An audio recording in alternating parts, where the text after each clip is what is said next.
I'm cooking a Spanish style black bean rice. I just add some olives, and this is big cut onion and the peppers. So all like a rough cut basically. So in this cooking it goes everything just straight cut. So and this is the onion. So onion don't have to be chopped and stuff. So I use 2 black bean cane.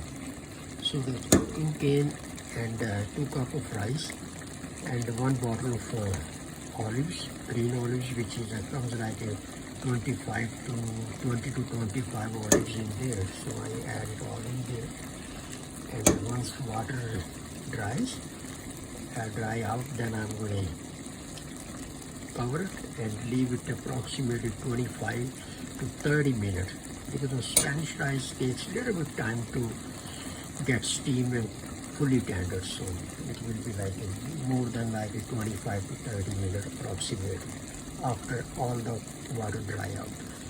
So salt is I added 1 tablespoon of salt, not a teaspoon but tablespoon, because 2 cups of rice and 2 cup of 2 can of black bean. So it's not a fresh bean but came from cane.